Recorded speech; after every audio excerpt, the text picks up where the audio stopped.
Hey guys, welcome back. Shush, Ron. Okay, we're entering the Hogwarts grounds now. So we're seeing him for the first time. And they're actually pretty creepy at night. I think it's mainly the music that they add with it which makes it feel creepy. But, oh, what I said before about the guy trashes. Oh, hang on. The only thing I'm not looking forward to this term is seeing Snape. Let's just hope he's left because he missed out on the defense against the dark arts job again. Or he might have been sacked. I mean, everyone hates him. Or maybe he's waiting to hear why you two didn't arrive on the Hogwarts Express. Professor Snape, we were... In my search of the grounds, I noticed that considerable damage seems to have been done to a very valuable Whomping Willow. I will be speaking with Professor McGonagall later. That tree did more damage to us than we... Silence! I would advise you both to make your way immediately to the Gryffindor Common Room. But Professor Snape, we... Go, and count yourselves lucky. If I should catch either of you out after tonight, I will definitely deduct house points. Come on, Harry. I'll meet you outside the entrance hall. Surprised Snape didn't already deduct house points. Like, a lot. He probably would have tried to deduct 100 before they even started. Geez, Ron runs fast. Anyway, what I was going to say is, cause in the last part I said that you only see the guy trashes once. That's not true. If you go out in the grounds at night, and there's like, sometimes it's misty, if you go in like the misty areas, you will see guy trashes. Hang on, just needed to adjust my headset, it was falling off. Okay, so the entrance hall basically just... Oh, Snape, where are you going? You going to the greenhouse? Okay, fair enough, okay. Alright, now just follow the path through here and you'll see the big double doors and that leads to the entrance hall, which looks quite nice in the games actually, I think. In the second and third games. Oh, and also in the Philosopher's Stone remake. Haven't actually played that one. I've played the PS1 version and the PC version. Haven't played the remake though. The 2003 remake. But I've watched like walkthroughs of it, a few. And it looks pretty much the same as this one. Like, you even learn the same spells. Like, they should have been a bit more creative. So, I don't know if I will play it. I might buy it eventually. We'll just have to wait and see. So, here we've got the house point hourglasses, and they're all empty, as they should be. Because no one's got any house points left. And here's a broom cupboard. Just thought I'd show you that. Nice. Dungeons down there, great hall in there. Nice marble staircase, as I think it's described in the books. And over this way we have the grand staircase. Come on, Harry! Hurry up! Which, in the third game, if you want to go on any floor you have to wait a horrible, long, loading screen. But in Chamber of Secrets, as you can even see from the loading screen here, the ways into the different floors is open, like there isn't a door that you have to go through. Why, if it isn't young Potter, how are you? Glad to be back at Hogwarts? Well, I would be, Nick, if Professor Snape hadn't caught me outside. Well, I suppose that rules are there for a reason, although sometimes the reason escapes me. Yes, you shouldn't be up this late, you know. Better get back to the Gryffindor Common Room before Professor Snape catches you again. Goodbye. Bye, Nick. Okay, let's go to the 7th floor. Yay. But yeah, I will be doing Prisoner of Azkaban again, because I've done it before, I just need to remake it. But just the worst thing's gonna be those loading screens, man. Might end up cutting them out if possible, if I can do it without it causing too much trouble. Because they just... Anyway, we'll stop talking about that. So, I think, oh shit, that's scary. I don't think they knew about the term muggle, in this game. As you can see, it says non-magical studies. But in the third game, it says muggle studies on the 4th floor, so... Yeah, I'm not sure what that's about. I mean, I thought they should know about the word muggle, but I don't know. And I don't know if we'll ever know why that is. So, we're going to the common room. Common room's great. Love it. Awesome. So I've always wondered, in the movies and the games, the common room, like the dormitories, don't hold enough people. Like in this one, it doesn't even have a girls' dormitory. It's like Harry, Ron, Neville, Seamus and Dean aren't the only people in Gryffindor. I can't get into the common room, Harry. She wants the password. Of course I want the password. How am I to know that you two aren't Slytherins disguised as Gryffindors? Because we don't look like gorillas, that's how.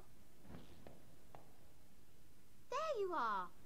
Someone said you'd been expelled for crashing a flying car into the Whomping Willow. Well, we haven't been expelled. Look, just tell us the new password, Hermione. Oh, very well then. It's Wattlebird. Wattle. She says it weirdly. There's lots of places to explore in Chamber of Secrets, like even under that bookcase just over there, there's a little, you can crawl under it, there's a secret passage, there's heaps of secret passages, that's really fun. Wattlebird. How they've done the secret passages. I think it's great.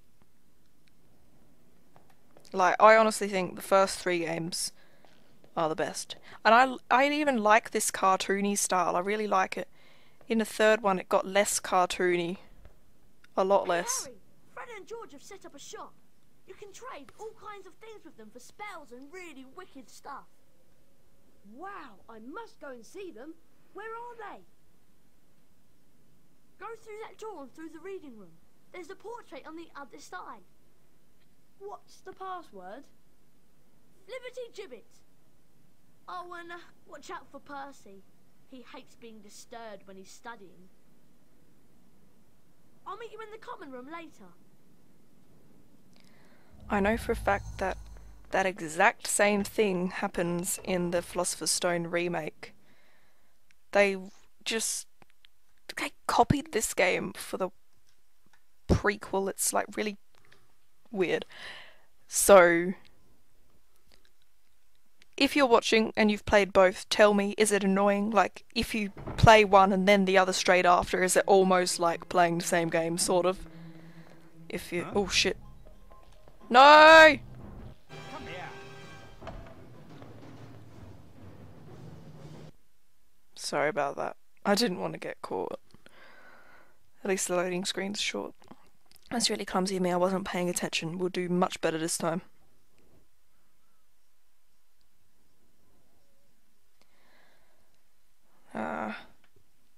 Bloody prefects. It's a pretty good thing though, when you think about it, the way they've made prefects a sort of, you know, a thing you have to get past, an obstacle.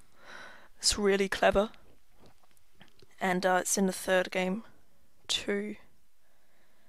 But in the third game it can be a bit more difficult to get past them. You just sort of have to watch them for a while, work out their pattern, see where they go to, and see when you can move.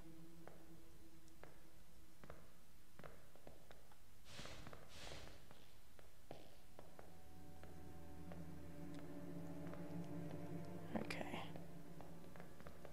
Seem to be doing okay. Pretty sure he doesn't come outside the bookcases. Shit.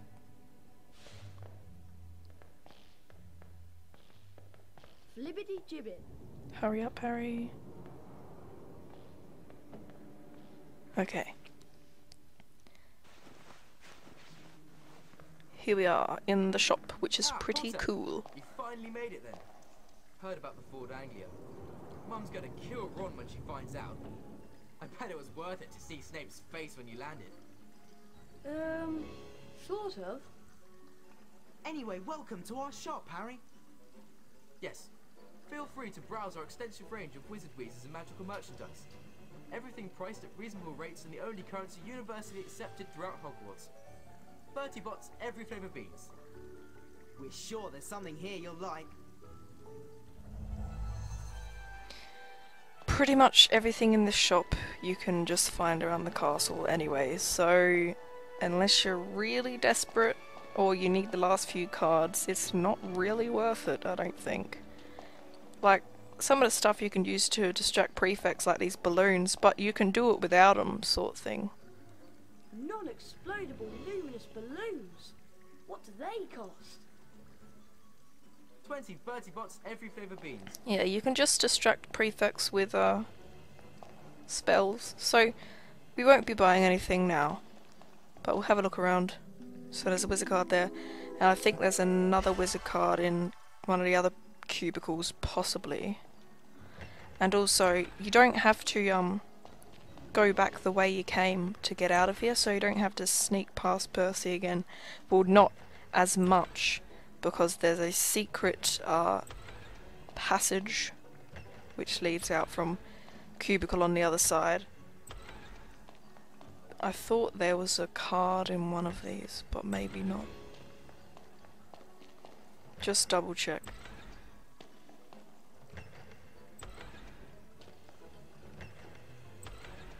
Yeah, the next cubicle's the one with the secret passageway. As you can see, there's no toilet. Oh, okay. No card. But there was a card there, but I'm pretty sure the card's supposed to be in the cubicle. Anyway, well, we had a fantastic exploration of the toilet cubicles. How fun. Here's the passageway. That Lumos spell was pointless, by the way. That you can't open until you learn the spell Scourge, which you will learn. I think it's one of the last spells you learn, so later on. Scourge. That gets rid of slime. Okay, so here's the bit you crawl under. So we just need to sneak from here instead of the full length. And there you go. So if you want to come back to Fred and George's shop, it's just there. I think it's a bit of a shame how in the third game they removed the reading room from Gryffindor Tower, and Fred and George's shop moved to the 6th floor, so it takes a lot longer to get there with all the loading screens. But it's a bit it's, I suppose the bathroom's about the same size, but they've got an extra bit attached, which is like the first challenge you do in the game. Okay, Harry, it's been a long day. Really tired and I'm off to bed.